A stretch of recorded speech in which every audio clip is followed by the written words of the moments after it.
नमस्कार, स्वागत है आपका डीबी लाइव ब्रेकिंग में। मैं हूं समीर आत्मज मिश्रा और मेरे साथ हैं अमलेंदु उपाध्याय। 40 दिन तक लड़ाई चलने के बाद अब युद्ध विराम समझौता हुआ। अब शांति वार्ता के लिए आखिरकार दोनों पक्ष यानी ईरान और अमेरिका अब वार्ता की मेज पर पहुंचने वाले हैं। दोनों ही पक्षों के वार्ताकार पहुंच चुके हैं इस्लामाबाद में, पाकिस्तान की राजधानी इस्लामाबाद में, जहां दोनों पक्षों के बीच वार्ता होगी कि आखिर इस युद्ध को कैसे रोका जाए, युद्ध विराम समझौते को कैसे स्थायी बनाया जाए। हालांकि इसको लेकर आशंकाएं पहले से ही हैं और वार्ता होगी भी या नहीं, पहले इसको लेकर भी अटकलें लगाई जा रही थी, लेकिन अब दोनों ही पक्षों के वार्ताकार वहां पहुंच चुके हैं। तो ये माना जा रहा है कि कम से कम वार्ता की मेज तक तो पहुंचेंगे ही, और उसके बाद वार्ता पर सहमति बनती है या नहीं बनती है, ये देखने वाली बात होगी।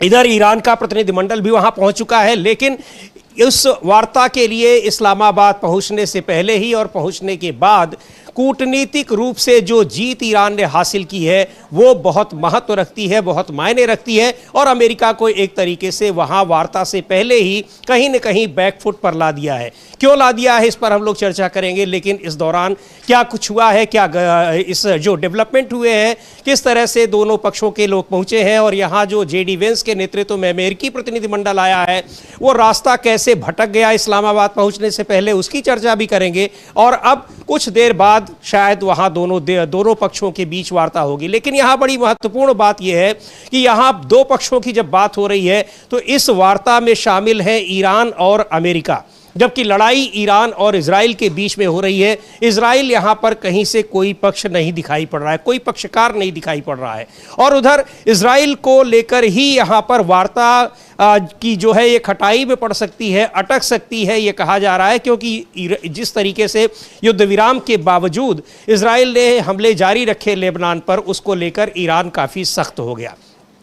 इन सारे मुद्दों पर बात करते हैं। पहले जानते हैं कि क्या कुछ डेवलपमेंट रहा और अभी इस्लामाबाद की क्या स्थिति है। बहुत ही बड़ी कड़ी सुरक्षा व्यवस्था में वहां दोनों ही पक्ष पहुंचे हुए हैं, लेकिन ईरानी प्रतिनिधिमंडल जब पहुंचता है तो एक खास जहाज से पहुंचता है और उसका नाम है मिनाब 168, और जहाज के अंदर की जो तस्वीरें हैं वो भी हम देखेंगे, वो भी बहुत खास हैं, और ये इतनी खास हैं कि अमेरिका को वार्ता से पहले ही बैकफुट पर लाने के लिए पर्याप्त है। अमलेदु जी। बिल्कुल समीर जी, और जो विजुअल भी वो हम लोग देखेंगे, उस जहाज के अंदर के विजुअल जो हैं, बाहर के तो हम लोग देख ही रहे हैं जिसमें पहुंचे हैं। और सबसे बड़ी बात ये है कि आसिम मुनीर जो है वो खुद इस प्रतिनिधिमंडल का स्वागत करने के लिए हवाई अड्डे पर मौजूद थे जी। और ये प्रतिनिधिमंडल पहुंचा आसिम मुनीर के, ये है मीनाब के जो 168 बच्चे थे, उनकी तस्वीरें जो हैं इस जहाज पे लगाई गई हैं, और इन तस्वीरों के साथ जो बागर गलिफाफ हैं वहाँ की ईरानी संसद के जो अध्यक्ष हैं वो इसके साथ पहुंचे हैं। इसको उन्होंने खुद अपने उस पर जारी किया, और ईरान की तमाम एम्बेसीज जो देश भर में हैं, मतलब दुनिया भर में हैं, वो सब इसको विजुअल को जारी कर रही। तो एक मीनाब का वही स्कूल है जहां अमेरिका ने वहां बमबारी की थी और वहां 168 छोटे बच्चों की जान चली गई थी, स्कूल पर हमला किया था, और ये एक मानवता के खिलाफ एक अपराध है जिसको लेकर ईरान अमेरिका पर आरोप लगा रहा है, और अमेरिका इस घटना को लेकर बैकफुट पर है। यहां तक कि अमेरिका के भीतर भी इस मामले को लेकर काफी नाराजगी थी, और उसको लेकर प्रदर्शन अमेरिका के भीतर भी हुए थे। बिल्कुल, अमेरिका के अंदर भी काफी प्रदर्शन हुए थे, और पूरी दुनिया में इसके खिलाफ जो थे प्रदर्शन हुए थे। और डोनाल्ड ट्रंप ने यहां तक कह दिया था कि ये हमला जो है वो ईरान ने खुद कर लिया होगा अपनी मिसाइल से, जबकि वो जो मिसाइल थी वो अमेरिका की ही मिसाइल थी, और वो किसी और के पास वो मिसाइल है नहीं। और अमेरिका के अंदर भी वहां के कई सीनेटर्स ने ये सवाल उठाए कि ये आपने बच्चों के स्कूलों पर आपने हमला क्यों किया, और इसको लेकर ट्रंप वहां काफी ज्यादा घिरे हुए थे। और इसी के बाद अमेरिका में ट्रंप के खिलाफ और ये इसको बच्चों की तस्वीरें हैं, बच्चों के स्कूल बैग्स हैं, उनके बॉटल हैं, जो बॉटल हैं सब रखे हुए हैं, टिफिन रखे हुए हैं। मतलब पूरा जो है ये प्रदर्शन किया गया है कि आप जो हैं वो एपस्टीन गैंग वाले लोग जो हैं वो बच्चों के ऊपर हमला करते हैं। ये संदेश देने में ईरान जो है पूरी दुनिया में समीर जी काफ़ी ज़्यादा कामयाब रहा है। और ये कहा भी गया कि ये एपस्टीन क्लास है, और इसमें दो बातें जो हैं मोहम्मद बाकर गलिफाफ हैं उन्होंने कल जो था जाने से पहले ट्वीट किया, दो शर्तें, एक तो जो हमारा पैसा फंसा हुआ है उसको पहले आप रिलीज कीजिए, दूसरा वार्ता में लेबनान के सीज फायर शामिल होगा। ये दोनों बातें थी। अभी खबर आ रही है समीर जी, अभी ईरान से ही हमारे कार्यक्रम में जुड़े हुए थे, अभी राजीव जी जब ब्रेकिंग कर रहे थे इससे पहले ईरान से एक साथी जुड़े हुए थे हमारे संवाददाता, उन्होंने बताया कि वहाँ जो $60 बिलियन था जो जब्त किया हुआ था अमेरिका ने, वो कल रात में जब रिलीज कर दिया गया उसके बाद ही ये प्रतिनिधिमंडल चला है वहां से। भले अभी ये सीधे सीधे दिखाई पड़ रहा है अमलेंदु जी कि ईरान ने जो अपनी 10 शर्तें रखी हैं उन शर्तों को मानना इनके लिए बाध्यकारी होगा, क्योंकि बिना उन शर्तों को माने ईरान इस लड़ाई को खत्म करने के लिए तैयार नहीं होगा। ये बिल्कुल स्पष्ट है, ईरान कई बार स्पष्ट कर चुका है और उसका एक साइन है, उसका एक पहले से ही दिखाई पड़ गया जो आप बता रहे हैं कि उन्होंने उसका जो हर्जाना है उसको रिलीज कर दिया, उसके बाद ईरानी प्रतिनिधिमंडल वहां आने को तैयार हुआ। क्योंकि पहले जो कार्यक्रम था उसको डिलीट कर दिया था पाकिस्तान के में जो ईरानी दूतावास है, और जब ये लग रहा था कि अब पूरा का पूरा मामला खटाई में पड़ सकता है, तब कहीं जाकर ईरानी प्रतिनिधिमंडल आया। तो एक तरीके से कई मोर्चों पर अमेरिका पहले ही झुका हुआ नजर आ रहा है अमलेंदु जी। बिल्कुल समझिए, कई मोर्चों पर इस झुका हुआ नजर आ रहा है और एक तरह से कहा जाए कि जो ईरान की शर्तें थीं उन शर्तों पे बात करता हुआ तो बिल्कुल साफ तौर पर दिखाई पड़ रहा है, चूंकि ईरान ने साफ कह दिया था कि बात होगी तो हमारी शर्तों पर ही होगी, वरना कोई बातचीत नहीं होगी। तो ईरान की शर्तों पर ही बातचीत हो रही है। अब ये कहाँ जाकर रुकता है, सीज फायर जो है ये युद्धबंदी में बदलता है या फिर जंग होती है, ये तो आने वाला समय बताएगा, लेकिन आशा करनी चाहिए कि युद्धबंदी की तरफ ही बढ़े, चूंकि जिस तरीके से $60 बिलियन जो है ईरान का वो रिलीज किया गया है, इसका मतलब कि वो सैंक्शंस हटाए जाने की तरफ अमेरिका बढ़ रहा है। तो अब ये देखा जाएगा, लेकिन इजराइल इसमें भांजी मार सकता है और इसीलिए अभी खबर आ रही है कि इजराइल ने अभी फिर जो है वो जो दक्षिणी लेबनान है वहां फिर हमला किया है। हालांकि खबर ये भी आ रही है कि यही जो मंगलवार है यानी 14 अप्रैल शायद है उसको लेबनान और इजराइल की वाशिंगटन में वार्ता होगी, लेकिन हिजबुल्लाह उसमें शामिल नहीं होगा।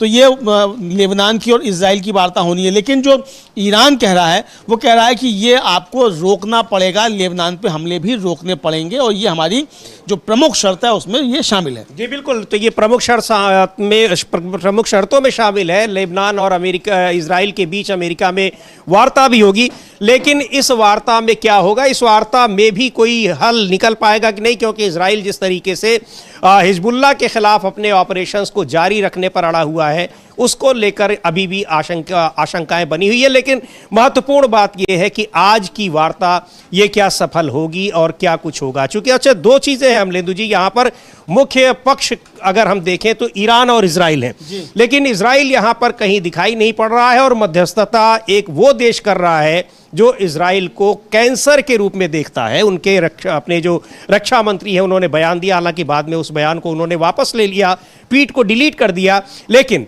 पाकिस्तान और इस्राइल के बीच में किस तरीके के संबंध है वो इससे साफ पता चलता है। तो अगर कोई वार्ता होती भी है तो वो इस्राइल के लिए तो बहुत ही एक शर्मनाक स्थिति होगी, और जो है भी उनके देश में विरोध भी इसका हो रहा है। बिल्कुल समीर जी, हो रहा है। यहाँ तक कि वहाँ के अखबार जो है, एक मारीब अखबार है, हिब्रू का ही अखबार है, उसने तो लिखा है कि नेतन्याहू जो है वो ट्रंप के मोची हैं। हाँ।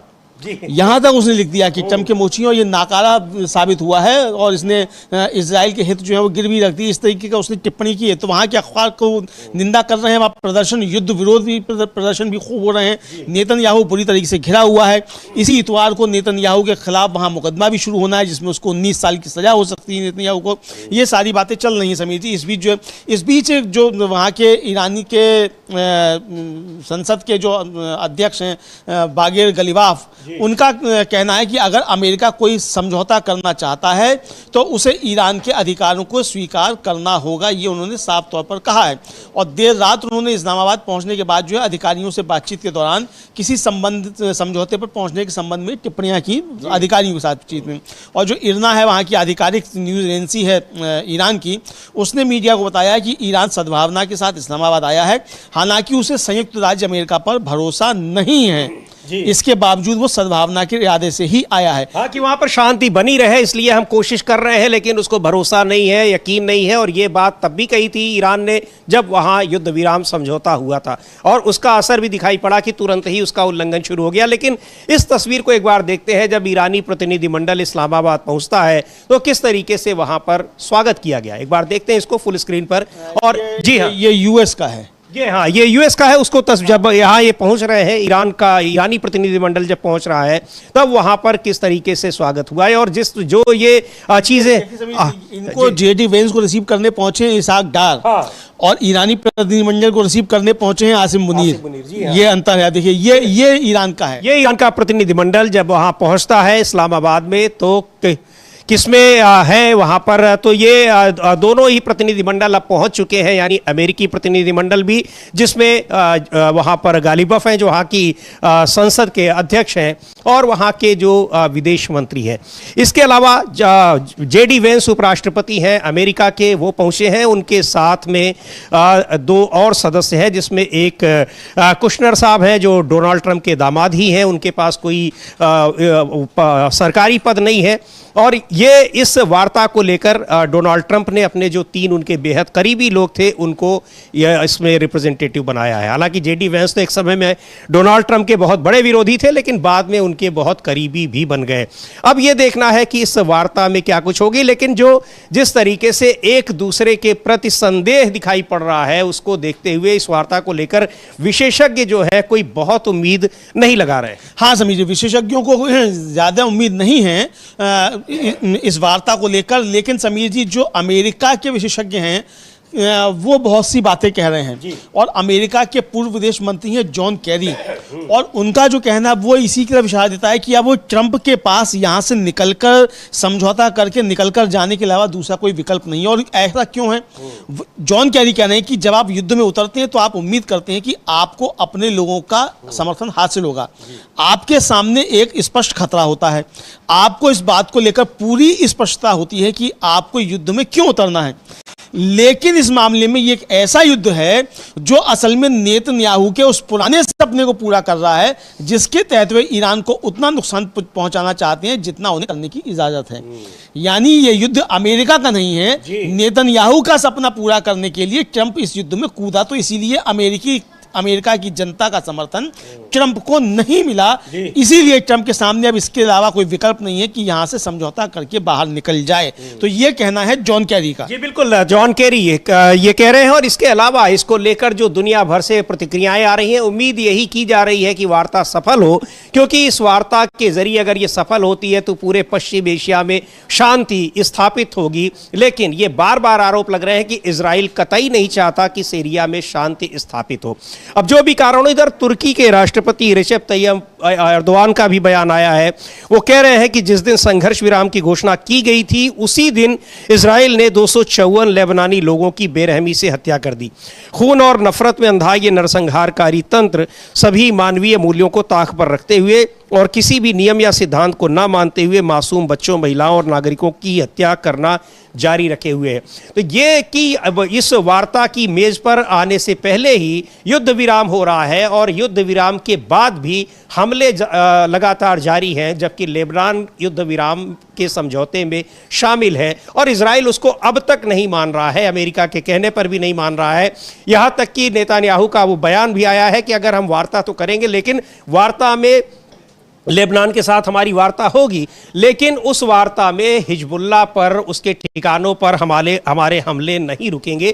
ये बात अभी भी वो कर रहे हैं। सीधे सीधे उनका मतलब है कि इस लेबनान पर उनके हमले नहीं रुकेंगे, वो वहाँ के नागरिकों पर, आम लोगों पर अपने हमले जारी रखेंगे। और ईरान ने स्पष्ट तौर पर कहा है कि लेबनान पर हमला, इसका मतलब ईरान पर हमला है, और फिर वो उसका जवाब उसी तरीके से देगा जैसे अभी तक दिया है। बिल्कुल समीर जी, और जिस समय हम लोग ये बात कर रहे हैं, इस समय खबर आ रही है कि जो अल जजीरा अरबी है उसने बताया है कि इजराइल के लड़ाकू विमानों ने दक्षिणी लेबनान के जेबचित और कफर सीर शहरों पर हवाई हमले किए हैं। और लेबनान की नेशनल न्यूज़ एजेंसी के अनुसार आज पहले नबाती जिले के मय फादोन शहर में एक रिहायशी इमारत को निशाना बनाकर हमले किए गए। इजरायली हमलों में 3 लोगों की मौत हो गई, और हिजबुल्लाह ने कहा है कि उसने उत्तरी इजराइल में इजरायली सेना के 11 बैरक पर मिसाइलें दागी हैं। हालांकि इजरायली सेना की तरफ से इस पर कोई टिप्पणी नहीं की गई है, लेकिन ये खबरें अल जजीरा ने दी हैं। उधर जो लेबनान का स्वास्थ्य मंत्रालय है उसने बताया है कि पूरे देश में इजरायली हमलों में मारे गए लोगों की संख्या बढ़कर 357 हो गई है बुधवार की शाम तक। और मंत्रालय ने यह भी चेतावनी दी कि यह मरने वालों की संख्या अभी अंतिम नहीं है, क्योंकि अभी भी और पीड़ितों के शव मिल रहे हैं और उनकी पहचान की जा रही है, तो यानी ये संख्या बढ़ सकती है। तो यानी रंग में भंग डालने की इजराइल पूरी कोशिश कर रहा है ट्रंप के सामने चुनौती ये है कि अगर आप ईरान के साथ वार्ता की टेबल पर बैठे हैं और अगर आप इजराइल को नहीं रोक सकते हैं तो इस वार्ता का मतलब क्या है। और चूंकि आप इजराइल के साथ जंग में कूदे थे, आप दोनों ने संयुक्त हमले किए थे, तो इजराइल को भी आपको इसमें रोकना पड़ेगा। ये पहली शर्त जो है वो ईरान की है और इसी पर ही बातचीत आगे बढ़ रही है। समीर जी, बिल्कुल इसी पर यह बातचीत आगे बढ़नी है और इसका मतलब पहले कोई भरोसा जरूर दिया गया होगा, क्योंकि ईरान की ये शर्त थी युद्ध विराम के बाद जब शांति वार्ता के लिए तैयारियां हो रही थी। ईरान ने स्पष्ट तौर पर कह दिया था कि पहले लेबनान पर इजराइल के हमले रुकेंगे और तभी ये वार्ता होगी। तो जाहिर तौर पर जिस तरीके से जो कंपेंसेशन दिया है वो दिया गया है और उसके बाद तो इस तरह का कोई न कोई आश्वासन मिला होगा। लेकिन फिर वही बात आती है कि अमेरिका का आश्वासन, ट्रंप का आश्वासन, ये ईरान के लिए कितना भरोसेमंद है। चूंकि ईरान को भरोसा नहीं है, लेकिन कुछ न कुछ तो भरोसे की बात कही गई होगी। पाकिस्तान के जरिए वो बात कहलाई गई होगी, शहबाज शरीफ के जरिए वो बात कहलाई गई होगी और इस वार्ता से पहले दोनों पक्षों की अलग अलग मीटिंग्स पाकिस्तान के प्रधानमंत्री शहबाज शरीफ के साथ होनी है। हाँ बिल्कुल, शहबाज शरीफ के साथ दोनों की होनी है। जेडी वेंस का प्रतिनिधिमंडल भी मिलेगा और ईरान का प्रतिनिधिमंडल भी शहबाज शरीफ के साथ मिलेगा। जाहिर सी बात है कि दोनों प्रतिनिधिमंडल जब मिलेंगे तो अपनी अपनी बातें रखेंगे और उसके बाद फिर डॉक्ट्राइन जो भी होगा वो भी आपस में जो भी होगा उसको आपस में शेयर किया जाएगा और फिर तब जाके दोपहर बाद जो है वार्ता शुरू होगी। अब वार्ता आज ही ख़त्म होती है कि कब तक चलती है, क्या शर्तें होती हैं, क्या नहीं होती हैं, जेडी वेंस को कितने अधिकार लेकर भेजे गए हैं, जेडी वेंस वार्ता के दौरान ट्रंप से किस तरीके से संपर्क में रहते हैं, ये सारी बातें इस पर समीर जी निर्भर करेंगी। इधर ईरान का जो प्रतिनिधिमंडल है उसके सामने भी IRGC का दबाव है, वहाँ की जो सुप्रीम काउंसिल है सुरक्षा की उसका है, मजलिस का दबाव है वहां, और सबसे बड़ा दबाव वहां के अवाम का है कि दबकर कोई समझौता नहीं करना है। फाइनल जो है ये युद्धबंदी होनी है, यानी सीज फायर पे नहीं होगी बात, युद्धबंदी पर ही होगी और ईरान की शर्तें माननी पड़ेंगी। पहली जो बड़ी शर्त थी वो मान ली गई है, वो पैसा रिलीज कर दिया गया है जो जिसको सीज करके रखा गया था वर्षों से। बिल्कुल, ये बड़ी एक बड़ी जीत उसकी वार्ता से पहले ही है, क्योंकि यहाँ पर वो कई साल से उन पैसों को सीज किया हुआ था जिसको रिलीज किया गया है, जारी कर दिया गया, यानी ईरान को दे दिया गया और यह भी एक बड़ी शर्त थी। इसके अलावा जो ईरान की जो शर्तें हैं मुख्य रूप से कि उसकी लड़ाई जब खत्म होगी तो किन शर्तों को मानना पड़ेगा, उसमें एक ये भी है कि उसको कंपेंसेशन मिले जो लड़ाई के दौरान उसका खर्च हुआ है। बहरहाल ये वार्ता क्या होती है, इसमें क्या कुछ चीजें होती हैं, इसका जो वार्ता के बाद ये सारी चीजें पता लगेंगी। लेकिन अभी जिस तरीके से वार्ता के लिए अमेरिका एक के बाद एक बिंदु पर झुकता दिखाई पड़ रहा है, उससे ये साफ साबित है कि ईरान की शर्तें शायद वो मान ले, और अगर मान लेता है तो फिर वार्ता सफल हो जाएगी। लेकिन फिर ये देखना होगा इजराइल उस वार्ता को, यानी उस समझौते को कितना महत्व देता है। अभी तक तो हमें ट्रंप कह रहे थे कि हम जो कहेंगे इजराइल वही करेगा, लेकिन अब ऐसा लग रहा है कि इजराइल वो सब कुछ नहीं कर रहा है जो ट्रंप कह रहे हैं या अमेरिका कह रहा है। बिल्कुल समीर जी, जो कह रहा है वो नहीं कर रहे हैं और कहीं ना कहीं कोई समस्या जो है वो दिखाई पड़ रही है इस वार्ता में। ये तो समीर जी साफ समझ में आ रहा है। मतलब एक तरह से कहा जाए विश्वास की कमी जो है वो साफ तौर पर देखी जा सकती है कि किस तरीके से विश्वास की कमी है। लेकिन समीर जी इस बीच जो है द वॉल स्ट्रीट जर्नल जो है उसने खुफिया आकलन से परिचित अमेरिकी अधिकारियों के हवाले से बताया है कि ईरान का जो है मिसाइल सिस्टम जो है वो बिल्कुल ठीक काम कर रहा है, बरकरार है, और जो उसके लॉन्चर क्षतिग्रस्त भी हुए हैं उनको ठीक किया जा सकता है। और ईरान के पास अभी भी हज़ारों बैलिस्टिक मिसाइलें मौजूद हैं। ये कहा गया, रिपोर्ट में कहा गया कि ईरान के लगभग आधे मिसाइल लॉन्चर नष्ट हो गए, क्षतिग्रस्त हो गए या मलबे में दब गए हैं, लेकिन इनको ठीक किया जा सकता है या भूमिगत ठिकानों से वापस निकाला जा सकता है, यानी वो एकदम सही सलामत है, अभी वो मार कर सकता है। हज़ारों बैलिस्टिक मिसाइल्स अभी भी ईरान के पास हैं, ये वो कह रहा है। और अमेरिकी इजरायली अधिकारी ने बताया कि ईरान के पास अब आधी मिसाइलें बची हैं, लेकिन उसके पास अभी भी हजारों छोटी और मध्यम दूरी की मिसाइलें मौजूद हैं जिन्हें वो फिर से तैनात कर सकता है। तो यानी खतरा इजराइल और अमेरिका को, खाली देशों को बरकरार है, उसमें कोई कमी नहीं आई। और इसीलिए ईरान कह रहा है कि हमारी शर्तें मानो वरना हम जंग के लिए तैयार हैं। जैसा कि डॉक्टर मसूद पेशेकीन ने कहा कि हमारी उंगली ट्रिगर पर बैठी हुई है। हाँ, हमको ये पूरा भरोसा है कि आप जो बात करेंगे उस पर अमल नहीं करेंगे, इसलिए हम अपने को तैयार रखे हुए हैं। लेकिन अगर देखा जाए इसका जो दूसरा पक्ष देखा जाए अमलेंदु जी, जो एक डिप्लोमेटिक एक तरीका होता है, उस मामले में भी कहीं ना कहीं ईरान भारी पड़ता दिख रहा है। चाहे ये सीज पैसों को रिलीज करने की बात हो, और जिस तरीके से जिस जहाज में वो गया है पूरी तैयारी के साथ कि वो अमेरिका को बेनकाब करेगा इस वार्ता की मेज पर। और आप देखिए कि अभी तक इन चीजों की कोई प्रतिक्रिया नहीं आई है। ईरान के तमाम देशों में जो स्थित दूतावास है सब इसको जारी कर रहे हैं, अभी तक उनको कोई ऑब्जेक्शन, कोई किसी तरह की रिएक्शन नहीं आई है। और ये बता रहे उधर ये भी घोषणा की है, जो तस्नीम न्यूज एजेंसी है उसने घोषणा की है कि बताया है, मतलब खबर दी है कि मिनाब में, यानी जिस स्कूल में, जहां के स्कूल में ये घटना हुई थी जिसमें 168 बच्चों की जान चली गई थी, वहां अमेरिकी बमबारी का शिकार जो स्कूल था उसे राष्ट्रीय धरोहर के रूप में पंजीकृत कर दिया गया है। बिल्कुल बिल्कुल, ये देखिए ये तस्नीम न्यूज एजेंसी ने ये जो खबर दी है, बता रहे हैं कि शजरे तैयबा स्कूल को, यानी जो स्कूल था मिनाब शहर में, वहां उस स्कूल को राष्ट्रीय धरोहर स्थल के रूप में पंजीकृत कर लिया गया है। ये कदम इस नागरिक सुविधा पर अमेरिका द्वारा किए गए आतंकवादी हमले के बाद उठाया गया। तो ये भी एक बड़ा संदेश है कि आपने वहां क्या कुछ किया था। अब जब वार्ता की मेज पर बैठेंगे तो इन सारी चीजों की रिपोर्ट लेकर जो एक बातें हैं, फाइलें हैं, वो लेकर बैठेंगे ईरान के का प्रतिनिधिमंडल। बिल्कुल समीर जी। और देखिए इधर जो अभी जो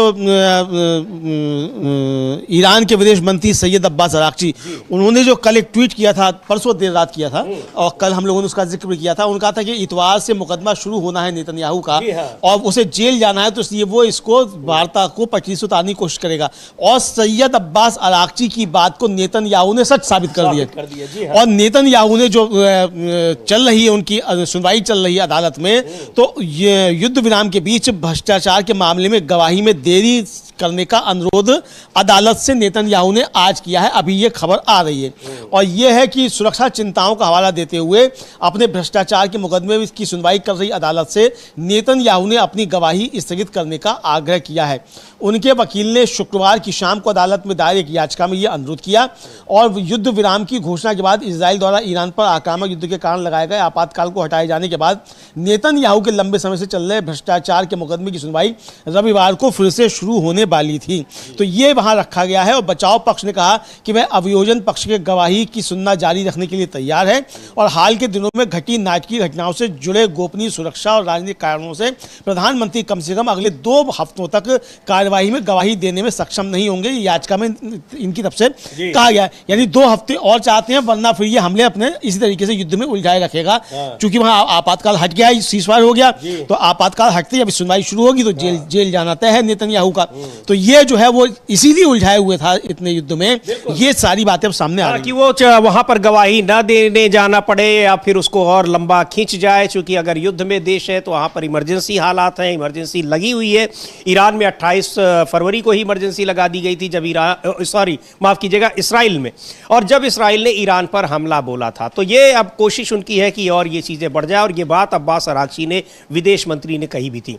खैर, अब इधर ये जब वार्ता की मेज पर बैठेंगे, पहले शहबाज शरीफ के साथ दोनों पक्षों की अलग अलग बैठक होगी और उसके बाद आमने सामने होंगे। हालांकि लंबे समय के बाद ये इस तरह से ईरान और अमेरिका का प्रतिनिधिमंडल बैठेगा और उसके बाद ये क्या बातचीत होती है, क्या ईरान की जो शर्तें हैं उन पर अमल कर लेगा अमेरिका, और क्या अमेरिका की जो शर्तें हैं हॉर्मुज स्ट्रेट को लेकर क्या ईरान उसको मान लेगा। बहुत सारी चीज़ें हैं, क्योंकि अगर सारी शर्तें ईरान की मानी जाती हैं तो निश्चित तौर पर अमेरिका की भी कुछ शर्तें होंगी जो ईरान को माननी पड़ेंगी। अब यही देखने वाली बात होगी कि क्या कुछ होता है। तो पूरी दुनिया की निगाह इस समय इस्लामाबाद पर लगी हुई है। बिल्कुल समीर जी, पूरी दुनिया की निगाहें इस्लामाबाद पर टिकी हुई हैं। और अभी 2 मिनट पहले जो है समीर जी, इशाक डार जो वहाँ के पाकिस्तान के प्रधानमंत्री हैं, उन्होंने वहाँ पाकिस्तान की विदेश मंत्री, उन्होंने अभी 2 मिनट पहले एक ट्वीट किया है, एक प्रेस रिलीज जारी की है। हम अपनी टीम से कहेंगे वो प्रेस रिलीज दिखा सकते हैं, अंग्रेजी में है वो प्रेस रिलीज है। जी बिल्कुल, इसमें क्या वो लिख रहे हैं, उसकी सूचना उन्होंने दी है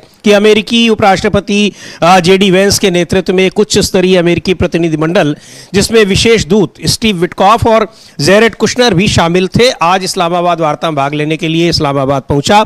अमेरिकी प्रतिनिधिमंडल के आगमन पर प्रधानमंत्री उप प्रधानमंत्री, विदेश मंत्री, सीनेटर मोहम्मद इशाक डार, रक्षा बलों के प्रमुख सेना प्रमुख फील्ड मार्शल आसिम मुनीर और गृह मंत्री सैयद मोहसिन रजा नकवी ने स्वागत किया।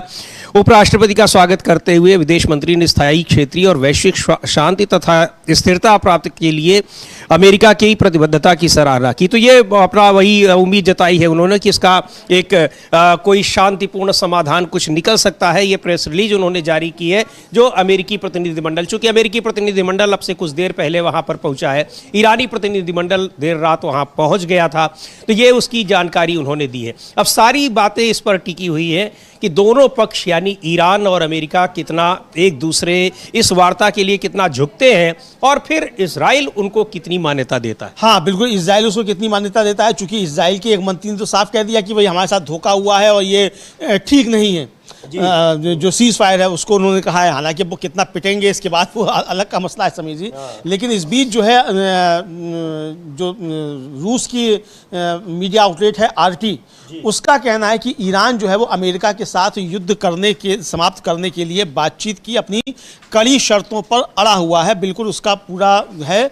और जो वहाँ के निवासियों कहना है कि अमेरिका ने तेहरान में जो किया है वह एक युद्ध अपराध है और कोई रियायत स्वीकार नहीं की जाएगी और होर्मुज जल डमरू मध्य बंद रहेगा, विशेष रूप से अमेरिकी जहाज़ों के लिए। ये वहाँ की जनता जो है वो अपने निज़ाम पर, यानी रिजीम जिसको कह रहे थे डोनाल्ड ट्रंप साहब, उस रिजीम पर प्रेशर डाल रही है कि इनसे समझौता जो बिल्कुल दबकर नहीं किया जाएगा, हमारी शर्तों पर ही अमेरिका को स्वीकार करनी पड़ेंगी सारी शर्तें, और हॉर्मुज जल डमरू मध्य यानी हॉर्मुज स्ट्रेट जो है वो अमेरिका के लिए बंद रहेगा। तो ये आरटी ने अभी अभी सूचना दी है। बिल्कुल, लेकिन उससे पहले जो डोनाल्ड ट्रंप का भी एक ट्वीट आया और उन्होंने भी ईरान को चेतावनी अभी भी वो दे रहे हैं, लेकिन यहाँ वार्ता के लिए झुक भी रहे हैं कि वार्ता हो जाए, और उधर वार्ता के पीछे गेम प्लान भी उनका दूसरा चल रहा है, जिसको लेकर ईरान ने स्पष्ट कर दिया कि हमें इन सारी चीज़ों के बारे में मालूम है, इसीलिए वार्ता भी हम कर रहे हैं, युद्ध विराम भी हमने कर लिया, लेकिन हम सतर्क हैं। ऐसा नहीं है कि अगर हम युद्ध विराम कर चुके हैं और वार्ता कर रहे हैं तो हमने अपने को बिल्कुल आपकी जो चाल है, आपके जो गेम प्लान है उसको हम नहीं समझ रहे हैं। ये सारी चीज़ें हैं। ट्रंप का वो ट्वीट भी हम लोग देखेंगे, लेकिन इधर एक जो लगातार हम लोग चर्चा करते रहे कि भू राजनीतिक जो बदलाव दिखाई पड़ रहे हैं उसको लेकर भी एक बड़ा अपडेट है। पहले बात करते हैं डोनाल्ड ट्रंप के उस ट्वीट की, जिसमें वो लिख रहे हैं कि ईरानियों को शायद ये एहसास नहीं है कि उनके पास अंतर्राष्ट्रीय जलमार्गों का इस्तेमाल करके दुनिया से थोड़े समय के लिए ज़बरदस्ती वसूली करने के अलावा कोई और दांव नहीं है। आज वे सिर्फ इसलिए ज़िंदा हैं ताकि बातचीत कर सकें। तो ये डोनाल्ड ट्रंप ये कह रहे हैं, ट्वीट किया है उन्होंने, लेकिन उनको ये नहीं पता है कि अब वहाँ पर जो इस हॉर्मुज स्ट्रेट की वो बात कर रहे हैं, उस हॉर्मुज स्ट्रेट को खोल रखा है ईरान ने सबके लिए, खाली अमेरिका और अमेरिका के दोस्तों और इजराइल के अलावा। बिल्कुल समझिए, अमेरिका के दोस्तों और इजराइल के लिए खोल रखा है, मतलब अमेरिका इजराइल के अलावा बाकी सबके लिए खुला हुआ है, किसी के लिए बंद नहीं है। ये साफ तौर पर कह चुका है। और अभी भी जो ये कहा गया कि भाई अमेरिका के अलावा बाकी सबके लिए खुला हुआ है, लेकिन ईरान की सेना की सहमति से ही वहां से कोई जहाज गुजरेगा। दूसरा समीर जी, जो पेट्रो डॉलर जिसके दम पे जो था जमे हुए थे, उसको जो है ज़बरदस्त तरीके से ईरान ने अब चुनौती दे दी है, और यही पेट्रो डॉलर था, यही हेजेमनी थी, यही ताकतवर जो था वो था कि जो डॉलर से पेमेंट होता था। लेकिन अब जो है तेल भले ही मध्य पूर्व में, वहाँ सऊदी अरब में, ईरान में या फिर वहाँ पर कहीं भी खरीदा जा रहा हो, उसका जो भुगतान करना है वो डॉलर में भुगतान करना है। उस सुप्रीमेसी को तो खत्म ही कर दिया पूरी तरह से ईरान ने पूरी तरीके से खत्म कर दिया समीर जी। और ईरान में जो मुंबई में ईरान का कॉन्सुलेट है, उसने समीर जी एक ट्वीट किया कल देर रात, और वो ट्वीट काफी ज्यादा महत्वपूर्ण ये ट्वीट है। उसका जो इसमें लिखा गया है कि ईरान का जो प्रस्ताव है कि हॉर्मुज स्ट्रेट से गुजरने का शुल्क ईरानी मुद्रा में चुकाया जाए, तो ये वहां का जो मुंबई में ईरान का महावाणिज्य दूतावास है, उसने लिखा है कि ईरान की संसद के राष्ट्रीय सुरक्षा आयोग के प्रमुख ने कहा है कि एक संसदीय प्रस्ताव के तहत हॉर्मुज स्ट्रेट से गुजरने का शुल्क ईरान की राष्ट्रीय मुद्रा रियाल में चुकाया जाएगा। जाएगा, पेट्रो युआन में नहीं। मतलब अब वो सीधे डॉलर युआन किसी और करेंसी में नहीं, वो सीधे सीधे आप ईरान की मुद्रा में चुकाइए। जी, ईरान की मुद्रा में चुकाइए तब जाइए। यानी कि अब ईरान की मुद्रा जो है वो मजबूत की जानी है। जब ईरान की मुद्रा में आप चुकाएंगे तो ईरान की मुद्रा आप खरीदेंगे, ईरान की मुद्रा आप खरीदेंगे तो अपनी मुद्रा आप देंगे, तो एक्सचेंज होगा। तो ताकतवर कौन होगा? ईरान की मुद्रा ताकतवर होगी। अपने आप सैंक्शन हट गए, लगाए रहो सैंक्शन। आपको गुजरना है, मुद्रा खरीद रहे हो तो सैंक्शन अपने आप गया, अपने आप हट गए। तो लगाते रहो अमेरिका साहब सैंक्शन। जहाज जो गुजरेगा वो उसकी करेंसी खरीदेगा, पहले उसको चेंज करेगा, जो भी रेट चल रहा होगा उसके हिसाब से वो तब वहां से गुजरेगा। तो यानी आपने अपनी मुद्रा दी और उसकी मुद्रा आपने ली, तभी तो आपने दिया। तो ये बड़ा दांव जो है उसने चलाया। और जो अभी तक कहा यार साहब को पेट्रो युआन जो है वो उसका किसी को कोई नहीं, जो भी है वो हमारी मुद्रा होगी, हम अपनी मुद्रा को मजबूत करेंगे। क्यों हम चीन की या जापान की या रूस की या किसी और की या अमेरिका की मुद्रा हम क्यों मजबूत करें? और समझिए यही भारत का रूस के साथ समझौता था कि रुपयों में आप पैसा खरीदेंगे और रूबल और रुपए का एक्सचेंज होगा, जिसको कि अमेरिका की धमकी के बाद यहाँ से बंद कर दिया गया था।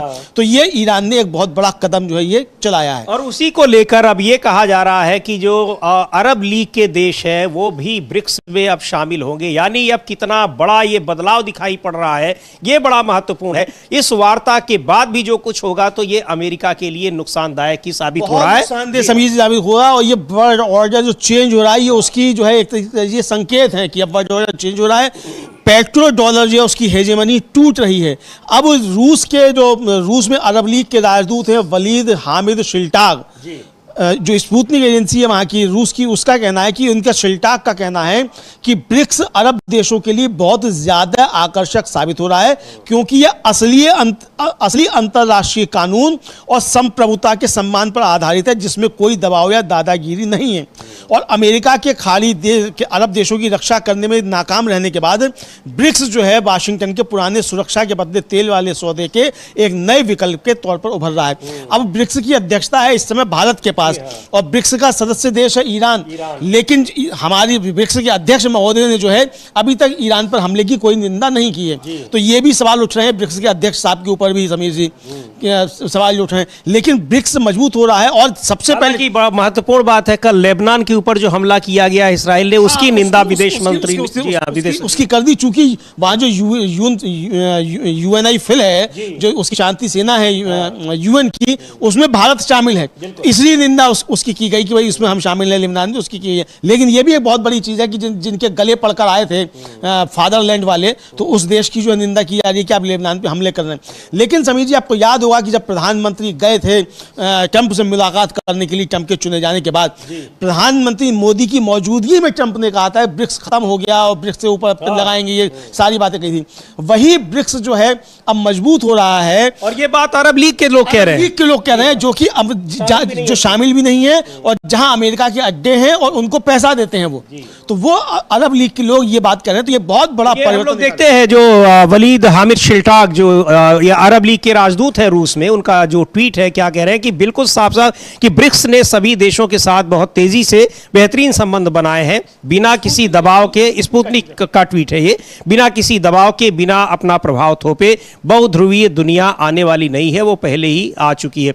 और ये जो स्पुतनिक एजेंसी है उसने उनका शिल्टाग का के बयान के आधार पर ये ट्वीट किया है। ये बहुत महत्वपूर्ण ये बदलाव है जो दिखाई पड़ रहा है। और ऐसा लग रहा था युद्ध के ही दौरान कि ये बड़ा बदलाव आने वाले दिनों में बिल्कुल धरातल पर उतरता हुआ दिखाई पड़ेगा। और अब ये सारी चीज़ें बता रही हैं कि कैसे अरब देश भी जो है, यानी जो पश्चिम एशिया के देश हैं जिन्होंने अमेरिका को ईरान पर हमले के लिए अपने ठिकाने उपलब्ध कराए हैं, वो भी अब इस बात को लेकर अब सहम गए हैं कि आखिर अमेरिका उनकी किस तरीके से सुरक्षा कर पाएगा। अपनी सुरक्षा नहीं कर पा रहा है और हमारी जगह को का इस्तेमाल करते हुए वो ईरान पर हमले कर रहा है। यानी तबाही हो रही है वो मध्य पूर्व में, पश्चिम एशिया के देशों में, और उसका फायदा हो रहा है इजराइल को और अमेरिका को? बिल्कुल समझिए, इजराइल और अमेरिका को इसका फायदा मतलब जो हो रहा है, और खाली देशों के पैसे से ही जो है इसका फायदा हो रहा है। जो वहाँ सिस्टम लगाए गए हैं वो सिस्टम भी जो है वो उन्होंने इजराइल की रक्षा के लिए लगाए गए हैं। इन देशों की तो रक्षा वो कर ही नहीं पाए, ये साफ तौर पर समझिए आया है। और समझिए इस बीच जो है अमेरिका के एक राजनीतिक वैज्ञानिक हैं और अंतर्राष्ट्रीय संबंधों के विद्वान हैं प्रोफेसर जॉन मीयरशाइमर, और उन्होंने समझिए एक बहुत बड़ी बात कही है। और उनका कहना है कि ईरान के पास सारे पत्ते हैं, वे बहुत मजबूत स्थिति में हैं। हॉर्मुज को बंद करके वे वैश्विक अर्थव्यवस्था को पूरी तरीके से डुबो सकते हैं। उनके पास ज़बरदस्त ताकत है, वे जीसीसी देशों को एक काम करने वाले समाज के तौर पर तबाह कर सकते हैं, वे उन देशों को बर्बाद कर सकते हैं। ट्रंप तनाव बढ़ाने वाली सीढ़ी पर ऊपर नहीं चढ़ सकते, हर कदम पर ईरान उन्हें मात दे सकता है। ये कौन कह रहा है? ये अमेरिका के ही अंतर्राष्ट्रीय संबंधों के विद्वान हैं प्रोफेसर जॉन मीयरशाइमर।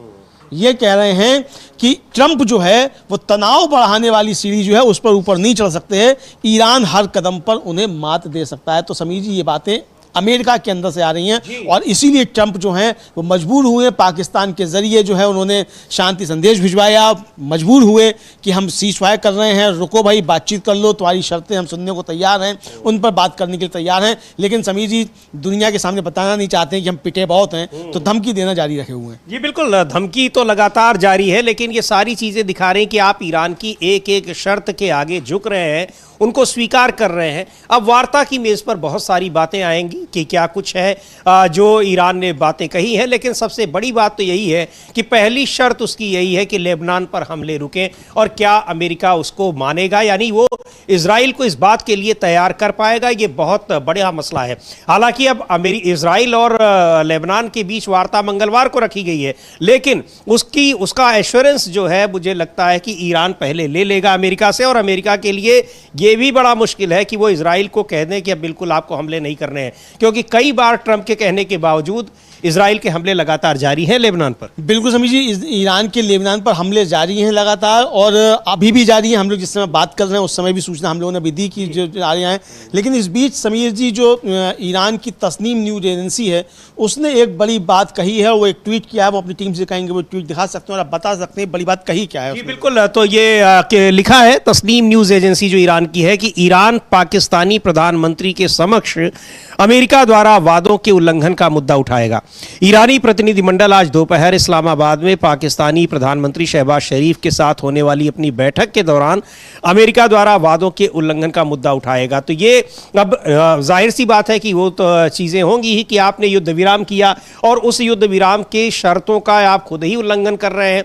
पाकिस्तान ही मध्यस्थ है तो कहेगा कि भाई आप किस बात के मध्यस्थ हो, आपने जो मध्यस्थता कराई है, जो पॉइंट्स आपने मध्यस्थता के रखे हैं, एक एक करके उनका बार का उल्लंघन हो रहा है। केवल लेबनान पर हमले ही नहीं, कई और चीज़ों का उल्लंघन हो रहा है, और जो बातें उस समझौते के जो पॉइंट्स थे उनसे अलग आपकी आ रही हैं। लगातार बयान आ रहे हो, चाहे जेडी वेंस का बयान आ रहा हो, खुद डोनाल्ड ट्रंप का बयान आ रहा है। बिल्कुल, खुद डोनाल्ड ट्रंप का, जेडी वेंस का, सबके बयान आ रहे हैं, और वो एक तरह से कहा जाए सीज फायर की जो शर्तें हैं उसका उल्लंघन जो है वो कर रहे हैं। ये समीजी देखने में आ रहा है। लेकिन अभी जब ये वार्ता होगी तो उसमें ये बातें सारी उठेंगी कि भाई अगर आपको उल्लंघन करना है तो बातचीत का फिर मतलब क्या है, तो बातचीत को ख़त्म किया जाए। ये बातें उठ सकती हैं, और यही जो है सरकार, जो ईरान की सरकारी न्यूज़ एजेंसी है उसने स्पष्ट कर दिया है कि ये सारी बातें वार्ता से पहले यानी उठाई जाएंगी। जो बीच में मध्यस्थता कर रहे हैं शहबाज शरीफ पाकिस्तान के प्रधानमंत्री, उनसे उठाया जाएगा कि अमेरिका अभी भी जो है ये एक तरह से कहा जाए कि वो कर रहा है विश्वासघात बातचीत के दौरान। और इसीलिए समीर जी, वहाँ जो मुस्तफा खामेनेई हैं, उन्होंने परसों जो अपना वक्तव्य जारी किया था उसमें उन्होंने साफ तौर पर कहा था कि जनता जो है वो सड़कें खाली नहीं करे, क्योंकि इनकी बातों पर कोई भरोसा नहीं है, ये विश्वास के काबिल नहीं है, विश्वासघाती हैं और ये हमेशा विश्वासघात करते हैं। और बागेर गलिबाफ जो हैं, जो इनके ईरानी संसद के अध्यक्ष हैं, उन्होंने भी कहा कि इनके ऊपर कोई भरोसा नहीं है, लेकिन चूंकि बातचीत हो रही है तो बातचीत के लिए हम जा रहे हैं, अपनी शर्तों पर हम बातचीत के लिए जा रहे हैं। और इसीलिए डॉक्टर मसूद पेज़ेश्कियान ने कहा कि हमारी उंगलियां जो हैं वो ट्रिगर पर हैं। जी बिल्कुल, कि भरोसे की कमी है दोनों ही पक्षों में, और यहाँ चेतावनी ईरान अमेरिका की तरफ से भी दी जा रही है कि अगर वो कोई इसमें होशियारी करेंगे तो फिर बहुत बड़ा हमला होगा। लेकिन ईरान हर हमले का जवाब देने के लिए बात कर रहा है। और दूसरी तरफ एक जो संयुक्त राष्ट्र मानवाधिकार आयोग है उसका एक ट्वीट आया हुआ है, और वो कह रहे हैं कि संघर्ष विराम के बावजूद फ़लस्तीन का क्या हाल है उसको भी देखा जाना चाहिए, वो भी बहुत महत्वपूर्ण है। और यहाँ पर वार्ता से पहले जो ईरान की जो शर्तें हैं या ईरान जिन मुद्दों को उठाएगा, पहले तो पहली बैठक तो शहबाज शरीफ के ही सामने होगी, यानी मुलाकात होगी, अलग अलग होगी। शहबाज शरीफ यानी पाकिस्तान के प्रधानमंत्री जो इस वार्ता के लिए मध्यस्थ हैं, उनके सामने ईरान ये बताएगा कि आप ये देखिए कि क्या किन किन शर्तों का उल्लंघन अमेरिका की ओर से किया गया है। तो ये अब वार्ता को लेकर पूरी दुनिया की निगाहें इस पर हैं, क्योंकि इससे पूरे पश्चिम एशिया में शांति स्थापित होगी या नहीं ये तय होना है। और दूसरी ओर पूरी दुनिया जिस तरीके से इस युद्ध के कारण प्रभावित दिखाई पड़ रही है उसका भी भविष्य तय होना है। बहुत ही महत्वपूर्ण है ये वार्ता, लेकिन इस वार्ता से पहले दोनों ही पक्षों में यानी ईरान और अमेरिका में भरोसे की, विश्वास की भारी कमी दिखाई पड़ रही है। बिल्कुल समीर जी, विश्वास की भारी कमी दिखाई पड़ रही है और एक दूसरे पर विश्वास नहीं है।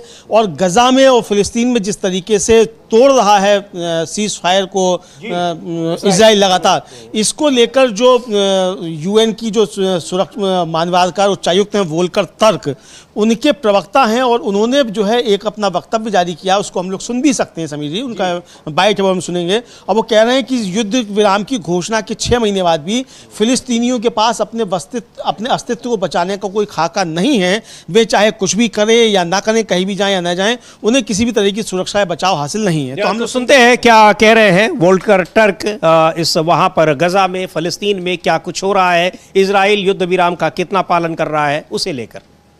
6 months since the announcement of a ceasefire in Gaza, Palestinians across the Strip are still unsafe as Israeli attacks continue routinely. The unrelenting pattern of killing reflects continuing disregard for Palestinian lives, enabled by sweeping impunity. Since the ceasefire came into effect on the 10th of October 2025, 738 Palestinians were killed by Israeli forces, according to the Palestinian Ministry of Health. Over the past 10 days, Palestinians are still being killed and injured in what is left of their homes, shelters, and tents of displaced families, on the streets, in vehicles, at a medical facility and a classroom. Incidents of Palestinians killed by Israeli forces while walking, driving, or standing outside are recorded nearly every day. Targeting civilians not taking direct part in hostilities is a war crime.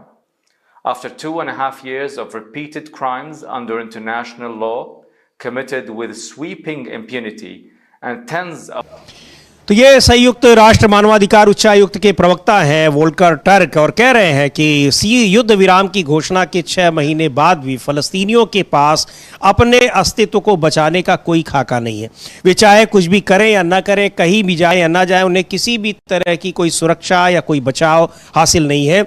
और ये फलस्तीनियों की जान लगातार जा रही है और उसकी अनदेखी की जा रही है। उन सारी चीज़ों की उन्होंने कड़ी निंदा की है और इस वार्ता की मेज़ पर आने से पहले उनका ये बयान जारी करना बहुत मायने रखता है। बिल्कुल समीर जी, काफ़ी ज़्यादा मायने रखता है। और इसी के साथ साथ समीर जी एक बड़ी खबर और भी है, हम लोग बताना चाहेंगे। और बड़ी खबर ये है समीर जी कि इजराइल जो है वो वेस्ट बैंक में 30 नई बस्तियां बसाने जा रहा है। और 30 नई बस्तियां बसाने का जो विरोध आया है वो स्वीडन के विदेश मंत्रालय ने इसकी बड़ी सख्त शब्दों में मजम्मत की है।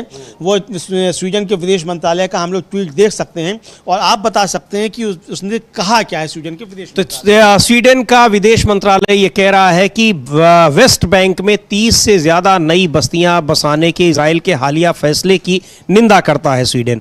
ये बस्तियां अंतर्राष्ट्रीय कानून का घोर उल्लंघन है और इस क्षेत्र में शांति और स्थिरता के लिए चल रहे प्रयासों को कमजोर करती हैं।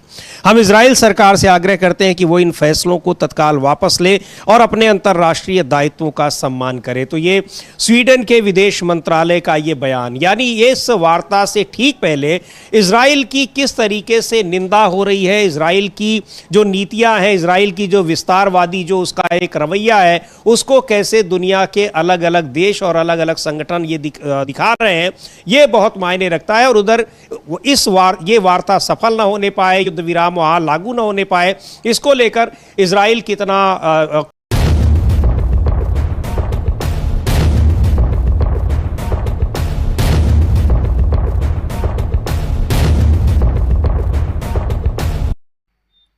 यूपी के झांसी जिले के मऊरानीपुर स्थित आईटीआई कॉलेज में भ्रष्टाचार का बड़ा मामला आया सामने, जहां एंटी करप्शन टीम ने अनुदेशक रेणु वर्मा को 6,000 रुपए की रिश्वत लेते हुए रंगे हाथ पकड़ लिया। एंटी करप्शन निरीक्षक अरविंद कुमार सिंह के नेतृत्व में 12 सदस्यीय टीम ने शिकायत मिलने के बाद जाल बिछाया और जैसे ही आरोपी ने छात्र से पैसे लिए, मौके पर ही दबोच लिया। कार्रवाई के बाद आरोपी को मऊरानीपुर कोतवाली ले जाया गया, जहां आगे की कानूनी प्रक्रिया जारी है।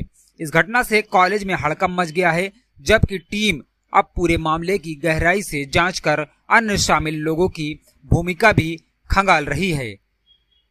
झांसी से विपिन कुमार की रिपोर्ट। चलिए सर, एक बात टीम है, हम आपसे बात करेंगे। अभी हम आपसे बात करेंगे, उनको जाने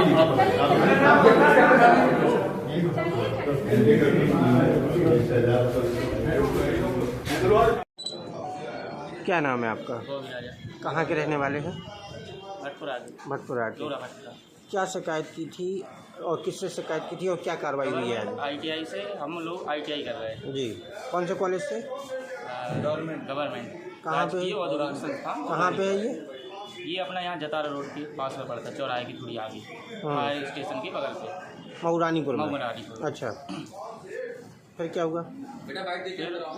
फिर वहाँ पे डेली क्लास अटेंड की गए, जाते रहे।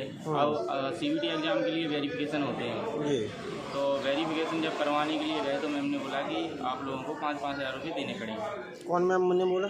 रेणु वर्मा। ये कहाँ की है?